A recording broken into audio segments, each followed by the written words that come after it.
What is the plot of Alien 5? Recently, we had numerous art released from a concept artist that had worked with Neill Blomkamp on his untitled Alien project. The working title was actually revealed to be Red Harvest, and although working titles are sometimes any old phrases or words to simply hide the project from the public, this working title may actually be related to the plot of the film. So on that basis, along with the artwork, I wanted to explore what the potential plot would have been for the Alien movie that could have been, but sadly would never, and likely never will be. As a bit of background, it's important to place this film in the timeline of not only the Alien universe, but also the production schedules that Fox had for the Alien films in general. Ridley Scott had just released his Prometheus film, a movie that narratively had been touted as not an Alien film, but then was an Alien film. It was not a prequel to Alien, and then it was. Very clearly, this film was a prequel to the Alien film released in 1979, and had numerous indications of that fact, along with also being its own film entirely.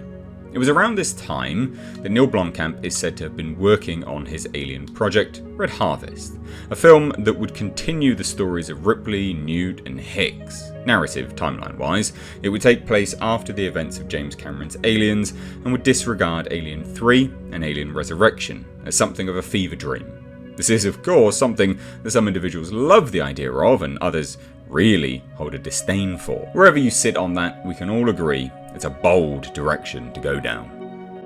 On the lead up to Alien Covenant, it became known that Neill Blomkamp's Alien 5 would not be going ahead and that it was done, dead in the water. It would later come out that this was due to Ridley Scott, impressing upon Fox that he did not want Neill to interfere with his plans for the Alien universe and the direction of which it would go into, which still hasn't happened, and at the time of making this video is unlikely to happen given the fact that Noah Hawley is currently working on an Alien series for FX. This would be something that Neill shared with an image of a Ripley head with a pilot space jockey outfit fitted, and his sadness in not being able to explore the project. There was of course some later interviews from Ridley Scott where he would state there was no script for the film and it was not that far into any well thought out project, whilst on the other hand you had James Cameron and Sigourney Weaver both touting the script as being excellent and gangbusters.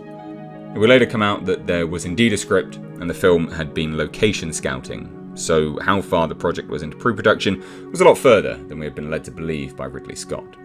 Now, with the release of new concept art, it would appear to reveal exactly why Ridley decided to put the axe on these plans, as there seems to be a crossover of exploring the alien's origins, or at least some type of reverse engineering of the alien product that creates the xenomorph.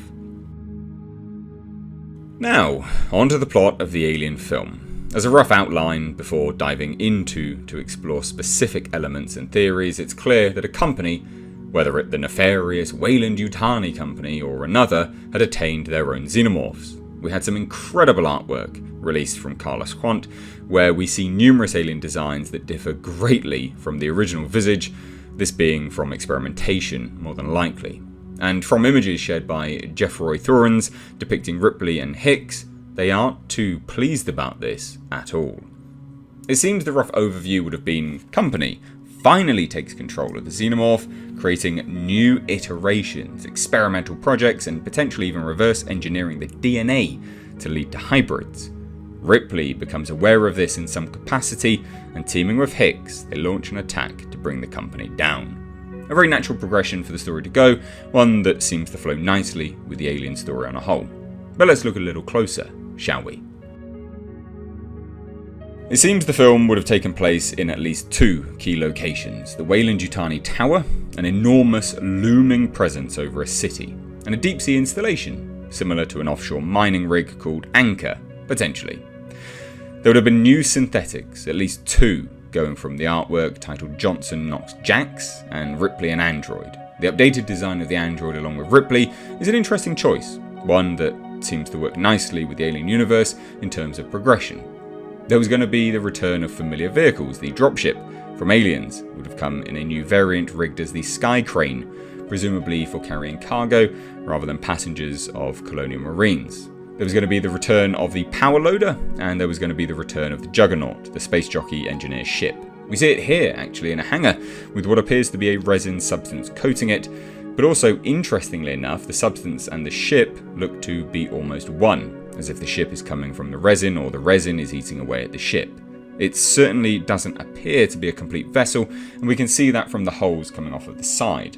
It's also much smaller than the juggernauts we have seen before it, both in Alien, Prometheus, and subsequently Alien Covenant. This is nowhere near to scale, and it's likely this is more of a passenger ship than the bomber the others were.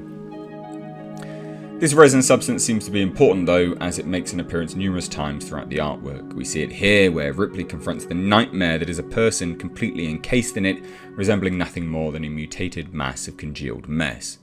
But it also makes an appearance here, in this piece, where Ripley is in water, in some kind of facility. Whether the aliens have taken over or an experimental room, we don't know, but we see the resin substance in the background engulfing the place, and lastly here, in a room where they were clearly experimenting on either the aliens or a substance that created them. We see eggs, the same resin substance at their base, and they seem to be hardwired into some power supply, whilst one person works close, two onlookers, one with a gun to their head.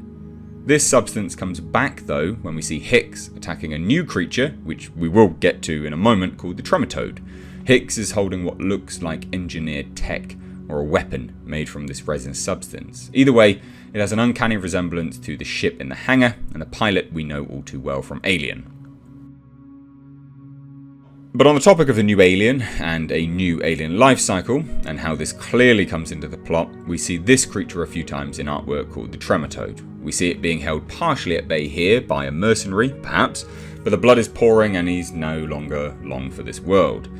We can see where the creature came from, an egg. It's a snake-like creature, one that, as seen in these artworks here, burrows into the body using a form of an acidic saliva. Once in the body, it lays facehuggers, many facehuggers, thus maximising the potential of a single egg to birth and grow a hive of xenomorphs. We can see here, in this piece called Facehuggers Birthing, that is indeed what the Trematode does. It's an addition to the alien life cycle that seems to be pointless at first glance, but if you break it down, it's actually becoming more and more efficient. One singular Trematode laying, say, 20 facehuggers inside one body, leading to potentially 20 xenomorphs when they find their host. That's a smart way for a company to weaponize the alien, and a smart addition to the alien life cycle.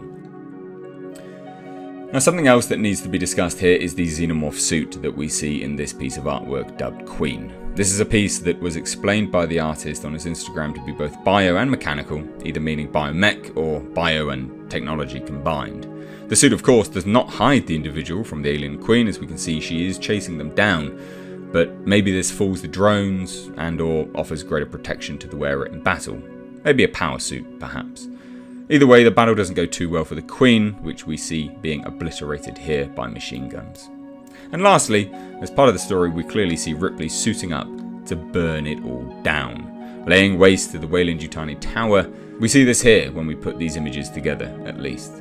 Now, that's my thoughts and theories on the Alien film from Neill Blomkamp, but I would love to hear yours, your theories for the plot, your thoughts on if this would have been any good, and what you hope from Noah Hawley in the future. I'd love to hear any and all thoughts, so please do leave them down below in the comments section. I've covered this a few times here on this channel, but never quite as in-depth as this, or at least as formal as this. I've covered this in some live streams, I've done some random individual videos on this, but I do believe that they were experimenting on the substance that created the aliens, or at least reverse engineering the alien themselves and experimenting in that fashion. I think that it is patently obvious that is what they were doing. And in terms of the Trematode and the tiny little facehuggers, I actually really like that addition. I do think it is smart. One egg lays 20 aliens. That is fantastic, and actually truly terrifying, because if one of those things gets into someone, you really do have a massive problem on your hands.